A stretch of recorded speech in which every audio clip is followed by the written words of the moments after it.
पूरा हिंदुस्तान देखते ही देखते नीचे गिरता ही चला जा रहा है, गिरता ही चला जा रहा है। जब एनडीए की सरकार थी, अटल बिहारी वाजपेयी जी प्रधानमंत्री थे, 21वीं सदी का प्रारंभ हुआ था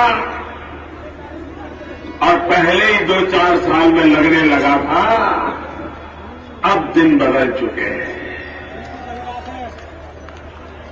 100 साल के बाद पहली बार लगने लगा था कि अब देश उठ खड़ा हुआ है। अब देश अपने सपनों को पूरा करने के लिए तैयार हो चुका है। अब 2004 तक ऐसा माहौल बन गया था, चलो आगे बढ़ो, देश को आगे बढ़ाओ। लेकिन 2004 में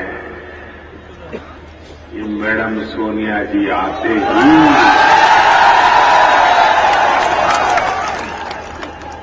सबका सब चौपट हो गया।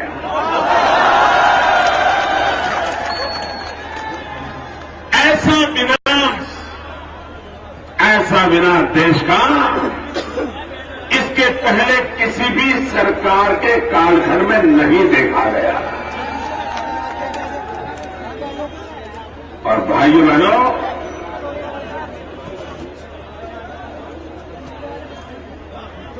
आज देश की दशा ऐसी है, 10 साल हो गए, 10 साल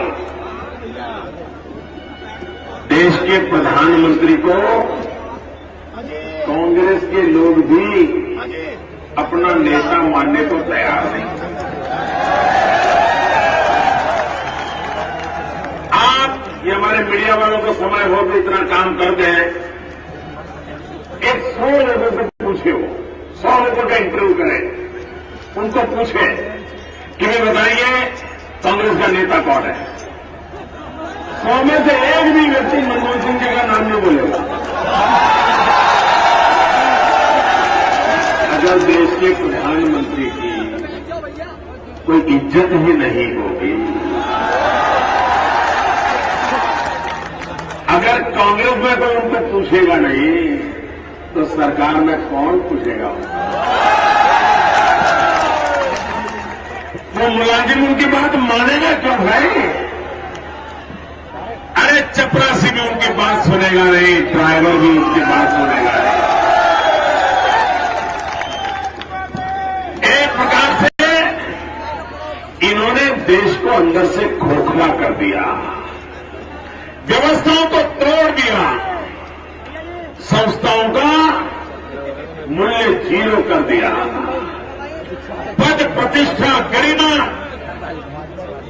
ये व्यवस्थाएं चलाने के लिए जरूरी होती है, लेकिन उन्होंने एक परिवार की भक्ति में, एक परिवार की आरती उतारने में कांग्रेस पार्टी ने देशभक्ति को भी नकार दी। और उसी का कारण है कि आज हम इतने संकटों से जूझ रहे हैं। भाइयों बहनों, किसान खेती करता है, उसको फसल का दाम मिलना चाहिए कि नहीं मिलना चाहिए? वो मुफ्त का तो मांगता नहीं है, वो मेहनत का मांग रहा है। मिलना चाहिए कि नहीं मिलना चाहिए? पूरा मिलना चाहिए नहीं मिलना चाहिए? समय पर मिलना चाहिए नहीं मिलना चाहिए? मुझे बताइए, गन्ने के किसान मुझे बताइए, आपको मिल रहा है क्या? कितने समय से बाकी है? मुझे बताइए क्या हाल है आपका?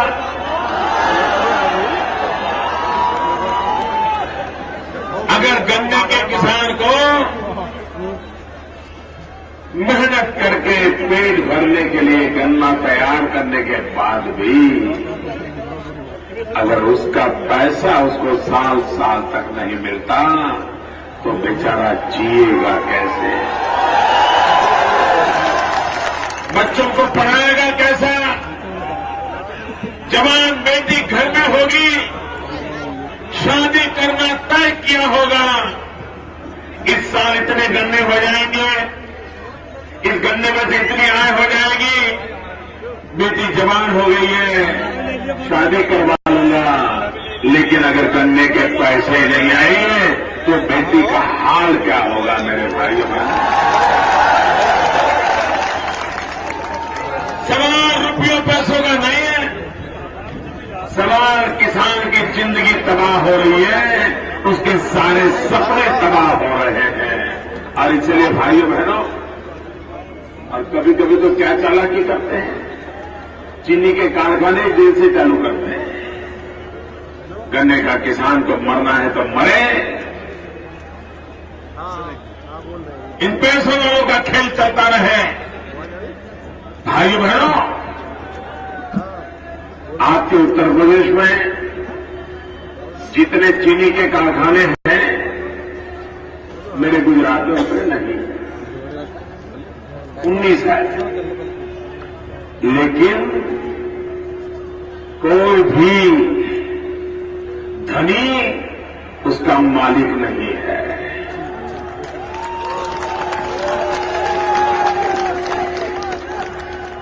किसान उसका मालिक है, कोऑपरेटिव बैंक में चलाते हैं, और उसके कारण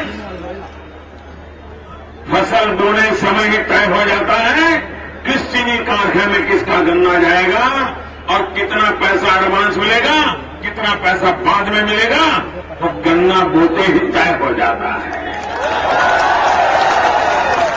आप मुझे बताइए, ये गुजरात में हो रहा है, ये कोई बड़ा रॉकेट साइंस है क्या, कोई बड़ी नई टेक्नोलॉजी है क्या, सिंपल कारोबार है कि नहीं भैया, किसानों के प्रति जिम्मेवारी का भाव है कि नहीं है, किया जा सकता नहीं किया जा सकता, इनको करना नहीं है, इनका इरादा ठीक नहीं है।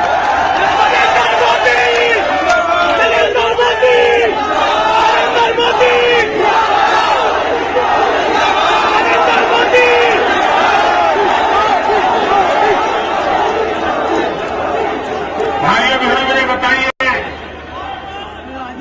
ये अपना नगीना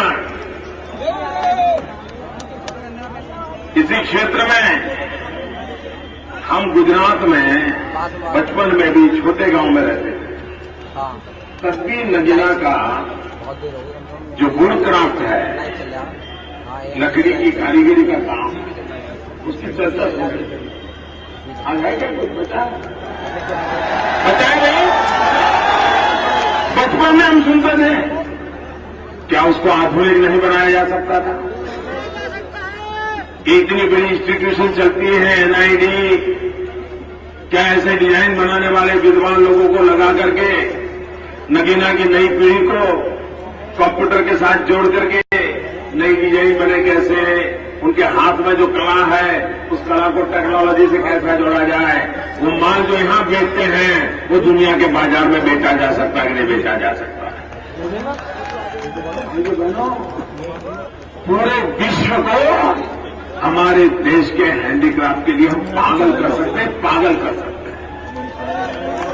पूरा विश्व हमारे हैंडीक्राफ्ट को खरीदने के लिए पागल हो सकता है।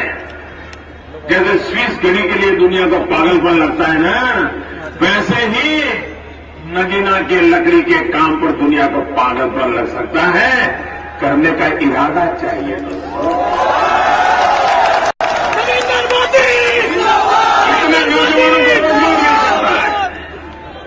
लेकिन भाइयों बहनों, इनको वोट बैंक की राजनीति करनी है, इसके सिवा इनको कुछ करना नहीं है।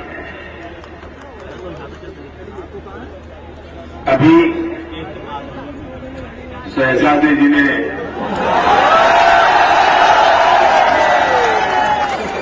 एक जगह पे भाषण में कहा कि मेरे दिमाग में ये मेरा विषय नहीं है, डॉक्टरों का। उन्होंने कहा मेरे दिमाग में इंफ्रास्ट्रक्चर का पूरा मैप तैयार है।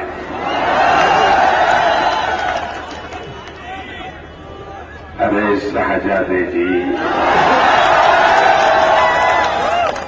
आपको मैप बनाने में 60 साल लग गए, मैप बनाने में धरती पर उतारने में 600 साल लग जाएंगे।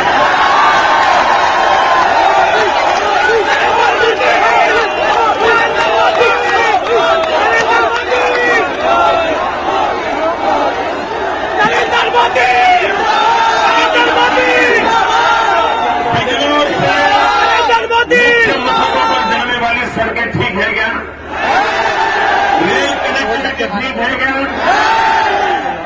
बिजली मिलती है क्या? पानी मिलता है क्या? अरे घरों में शौचालय है क्या? ये क्या बता रहे हैं, समझ नहीं पा रहा भैया। मैं आपको जांच पर ले जाने के वादे करने नहीं आया। मैं आपके घर पे मर्सिडीज गाड़ी लाकर के खड़ी कर दूंगा, ऐसे झूठे वादे करने नहीं आया। लेकिन भाइयों बहनों, हमारी माताओं बहनों की इज्जत के लिए कम से कम घर में शौचालय तो होना चाहिए कि नहीं होना चाहिए? आज भी हमारी माताओं बहनों को शौचालय के लिए खुले में जाना पड़ता है, अंधेरा होने तक इंतजार करना पड़ता है। भाइयों बहनों, ये हमारे लिए शर्म की बात है। और मैडम सोनिया जी आज तक महिला है, महिला, अरे कम से कम इतना काम कर दिया होता, इतने सालों से सरकार में बैठी हो, कम से कम हमारी माताओं बहनों को एक शौचालय मिल जाता, कम से कम इज्जत से जिंदगी तो गुजारती। और इसलिए भाई बहनों, मैं कोई आसमान के तारे तोड़ने वाली बातें कभी नहीं की है। मुझे आपके जीवन में सुधार लाना, गरीब को सम्मान के साथ जीने का अवसर मिले, इसके लिए मैं अपनी जिंदगी खपाना चाहता हूं। गरीबी में कैसे कैसे अपमान झेलने पड़ते हैं ना, उसका मैं भुक्तभोगी हूं। मुझे याद है जब मैं रेल के डिब्बे में चाय बेचता था और कभी चाय ठंडी होती थी या अगर कम मीठी ज्यादा मीठी होती थी तो चाय खरीदने वाला मुझे बचपन में कैसे अपमानित करता था, मुझे कैसे डांटता था, कभी कभी तो चाय का ग्लास पटक देता था। गरीब के साथ क्या बीतती है वो मैंने जिंदगी में झेला।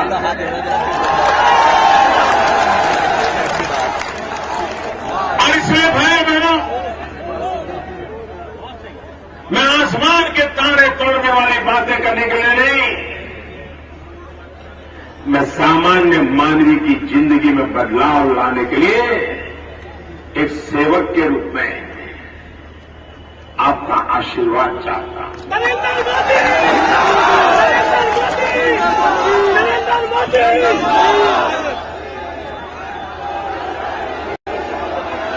भाइयों बहनों, आप मुझे कहिए,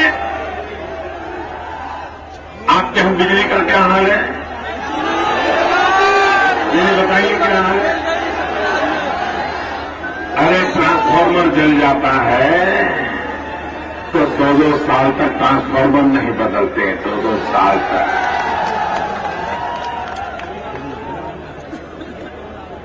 और ये मैंने बड़ा विचित्र देखा जी, यहां पूरे उत्तर प्रदेश में बिजली का संकट है, लेकिन कुछ खास लोग हैं, उनके यहां बिजली की तकलीफ नहीं है।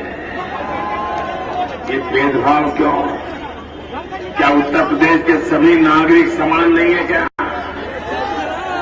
क्या उन सबको समान रूप से अवसर मिलना चाहिए कि नहीं मिलना चाहिए?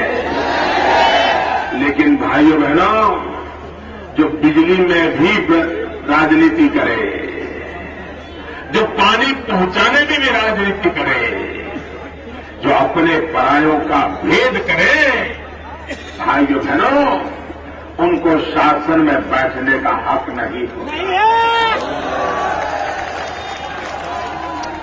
अभी मैडम सोनिया जी, अब कांग्रेस के पास कोई मुद्दा बचा नहीं चुनाव में, कोई मुद्दा नहीं। 10 साल से मोदी को गालियां इतनी दी कि सारी डिक्शनरी खत्म हो गई।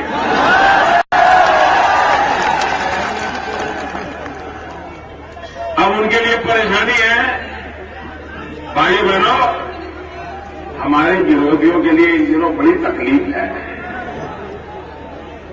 क्योंकि मोदी 24 घंटे एक ही बात सोचता रहता है कि गरीब का भला कैसे हो, उसका हल क्या हो, नौजवान को रोजगार कैसे मिले, बेरोजगारी का हल क्या हो, किसान को उसकी पैदावार का पैसा मिले, पूरा पैसा मिला तुरंत मिले, इस समस्या का हल क्या हो, माताओं बहनों को सम्मान मिले, रक्षा मिले, इस समस्या का हल क्या हो। मोदी 24 घंटे समस्या का हल खोज रहा है और मेरे विरोधी मिलकर के मोदी का हल खोज रहे हैं। वो दिन रात पढ़ते हैं मोदी का हल क्या निकाले। आपके पास इसके लिए बहुत समय था, जनता ने आपको अवसर दिया था। अगर आपने जनता की भलाई के लिए काम किया होता तो आज मोदी का हल खोजने के लिए आपको इतनी परेशानी नहीं झेलनी पड़ती, जनता अपने आप हल खोज देती। भाइयों बहनों, मैं आपसे पूछना चाहता हूं, जवाब देंगे? ऐसे नहीं, पूरी ताकत से बोलो।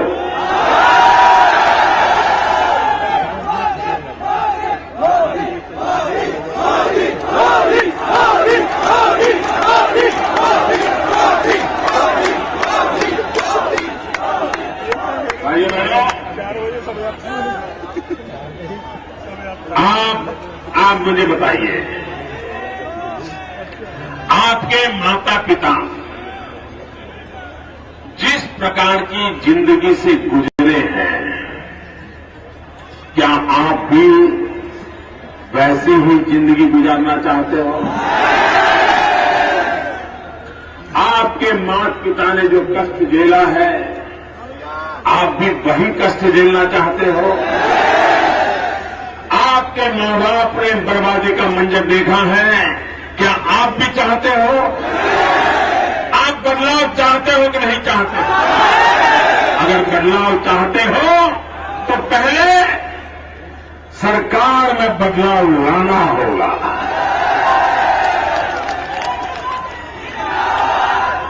कांग्रेस मुक्त भारत बनाना होगा।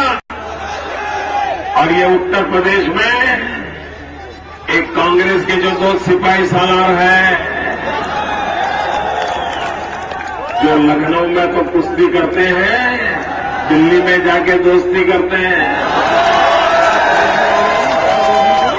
ये वो टीवी पर आता है WWF,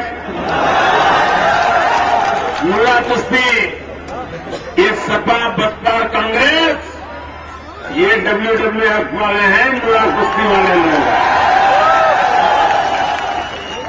वे लखनऊ में कुश्ती करते दिखाई देते हैं, लेकिन दिल्ली में पर्दे के पीछे सब मिलकर के दोस्ती करते हैं, सबका दोस्ती हो जाता है।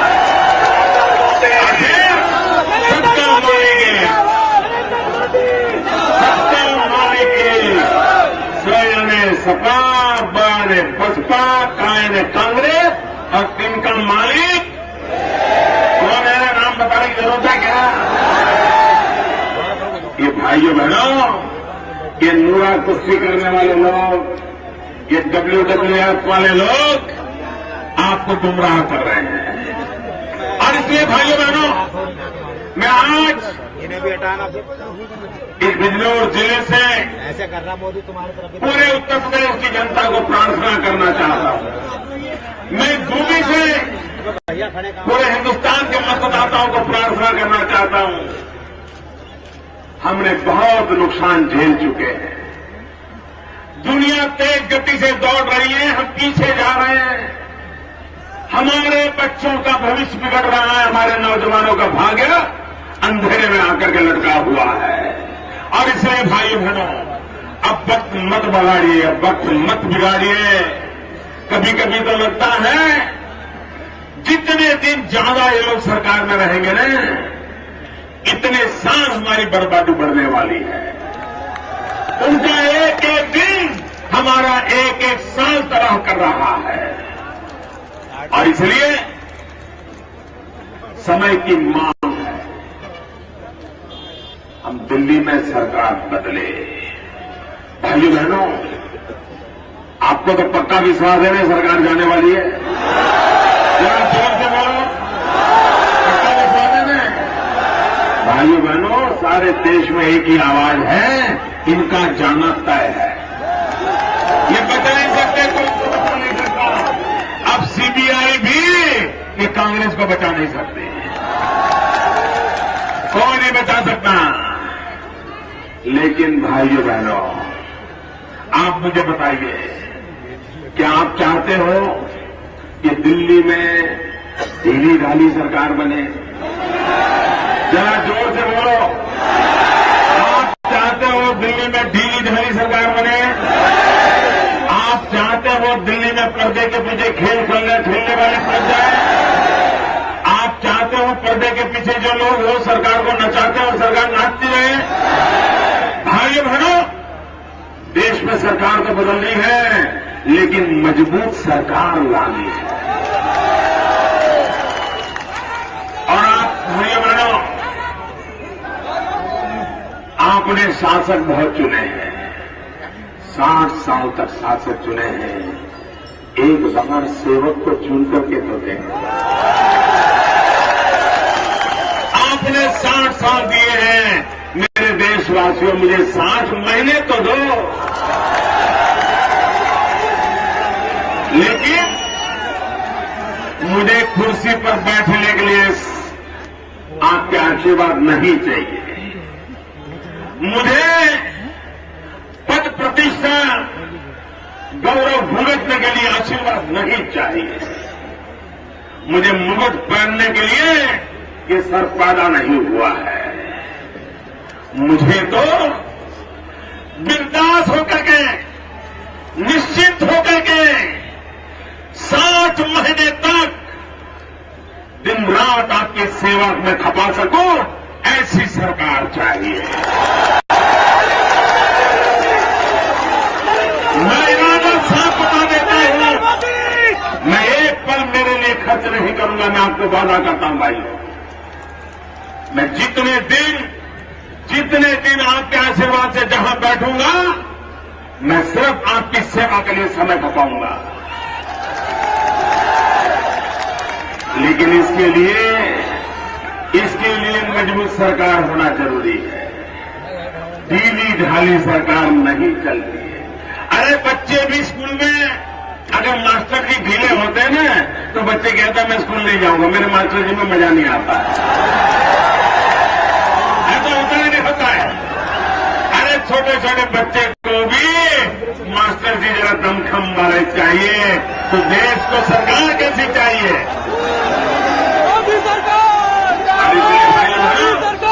मजबूत सरकार बनाने के लिए मुझे आपके आशीर्वाद चाहिए। और मजबूत सरकार का मतलब है 300 से कम लोकसभा के सभ्य आने नहीं चाहिए। भारतीय जनता पार्टी को 300 से ज्यादा सीटें जिता करके दीजिए। हमारे एनडीए के साथियों को भी जिता करके दीजिए।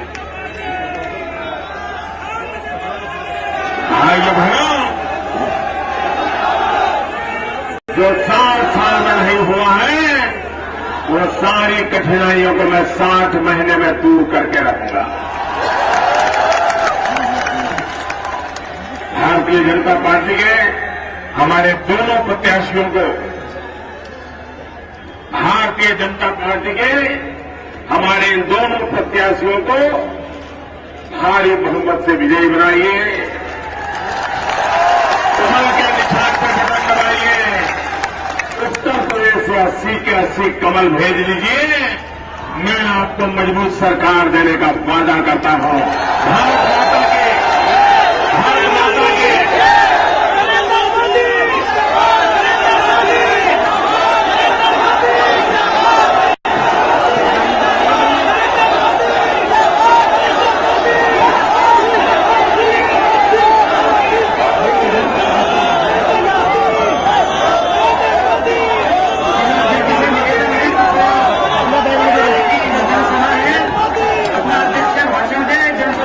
समापन की घोषणा करें आदरणीय जिलाध्यक्ष मुखिया जी।